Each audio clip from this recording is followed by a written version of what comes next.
शहर के कोलाहल से दूर डामर की सड़कें पतली होती हुई खेतों के बीच खो जाती थीं। चारों ओर फैला सन्नाटा अजीब सा लग रहा था।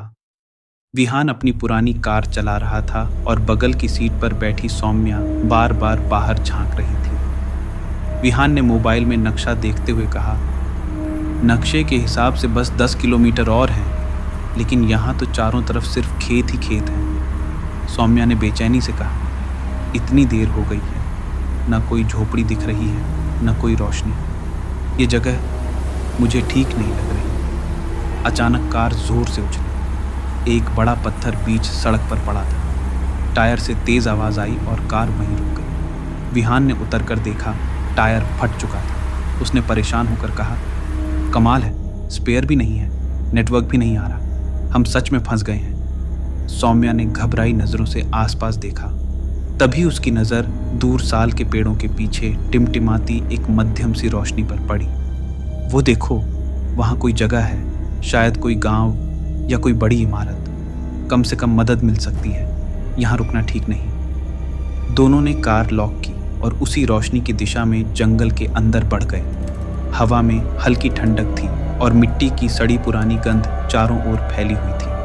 लगभग आधे घंटे बाद वे एक टूटी फूटी विशाल पुरानी हवेली के सामने खड़े थे। दरवाजे के ऊपर जर्जर बोर्ड टंगा था, पुश्तैनी हवेली, शांति कुंज।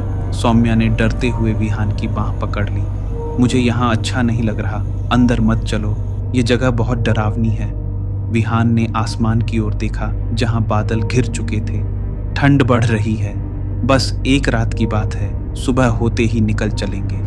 वे दोनों हवेली के अंदर चले गए। पीछे के दालान में मिट्टी के दिए की मध्यम रोशनी में एक बुजुर्ग बाबा बैठे थे। उनकी आंखें असामान्य रूप से गहरी और थकी हुई थीं। कौन हो तुम लोग? बाबा की आवाज भारी थी।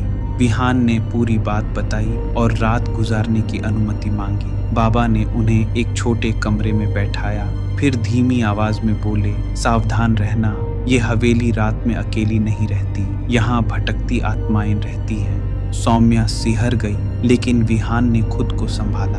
तभी दीवार पर एक लंबा विकृत साया हिला, जैसे कोई वहीं खड़ा हो। सौम्या के मुंह से दबी हुई चीख निकली। साया पल भर में गायब हो गया। बाबा गंभीर होकर बोले, मैं आंगन में पहरा दूंगा, तुम लोग कमरे से बाहर मत निकलना, चाहे कुछ भी हो जाए। आधी रात को विहान की नींद खुली। गला सूख रहा था। वो दबे पांव बाहर निकला। आंगन में बाबा निकले, बस उनका दिया जल रहा था। अचानक उसे लगा कोई उसके ठीक पीछे खड़ा है। मुड़ते ही उसकी सांस अटक गई। गलियारे के अंत में एक छोटा लड़का खड़ा था, मैले कपड़े और आंखें सिर्फ काले गड्ढे। लड़के ने करुण स्वर में कहा, मालिक, मुझे बहुत तकलीफ हो रही है, और वो धुएं की तरह हवा में घुल गया। विहान भागता हुआ कमरे में लौटा और दरवाजा बंद कर दिया। मैंने उसे देखा, वही लड़का, सेवक का बेटा। बाहर से फिर वही रोने की आवाज आने लगी। धीमी दस्तक हुई, दरवाजा खुला। बाबा के हाथ में एक पुरानी मुड़ी टुड़ी पांडुलिपि थी। ये लो, मालकिन रमा देवी की दैनंदिनी, इसमें उस रात का सच है। उन्होंने पढ़ा, आज मैंने बहुत बड़ी गलती की, गुस्से में प्रेम को तहखाने में भेज दिया। सुबह उसका शरीर वहीं मिला। मैंने किसी को नहीं बताया कि मैंने उसे वहां भेजा था। सौम्या की आंखों से आंसू बहने लगे। ये सब सच है। बाबा ने सिर झुकाया। अब प्रेम और कभी कभी मालकिन की आत्मा माफी के लिए भटकती है। अचानक हवेली की घंटी 3 बार बजी। 3 घंटियां, मतलब प्रेम आंगन में है। विहान खड़ा हो गया। अगर वो माफी चाहता है तो मैं उससे बात करूंगा। दालान में गीले पैरों के निशान थे। बीच में प्रेम बैठा था, सिर झुकाए। मालिक, आप भी मुझे मारोगे? तभी बाहर से औरत की चीख आई, प्रेम, दालान में आओ। रमा देवी सामने थी, जली हुई देह, फटी साड़ी, लाल आंखें। विहान ने हिम्मत की, प्रेम, अपनी मालकिन को बुलाओ। प्रेम आगे बढ़ा, मालकिन, मुझे माफ कर दो। रमा देवी रो पड़ी, गलती मेरी थी, मेरी।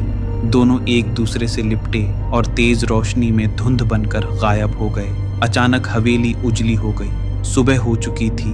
बाबा बोले, अब तुम जा सकते हो। बाहर कार खड़ी थी, पूरी तरह ठीक। विहान ने बिना रुके कार स्टार्ट की। इंजन पहली ही बार में चल पड़ा। वो दोनों बिना पीछे देखे उस हवेली को हमेशा के लिए पीछे छोड़ते हुए शहर की पक्की सड़क की ओर निकल गए।